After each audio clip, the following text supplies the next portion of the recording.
কবিতার শিরোনাম শোনো মোর প্রিয় নারী। লিখেছেন মোহাম্মদ নাজমুস সাকিব। শোনো ওহে মোর প্রিয়তমা, তুমি কি হতে পারবে আমার সেলাইবিহীন জামা? যদি তোমাকে রাখি রোদে বৃষ্টি কিংবা ঘামে, তবে কি কমবে ভালোবাসা ক্ষণিকের কষ্টের নামে? তুমি কি আমার শূন্য রাজ্যের হবে মহারানী? অদেখা ভালোবাসা দিয়ে সাজাতে পারবে কি ফুলদানি?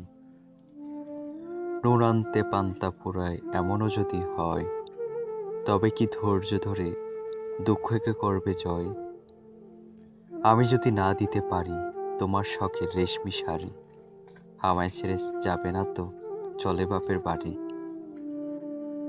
শ্বশুর শাশুড়ি ননদের সাথে দিবে না তো কখনো আড়ি?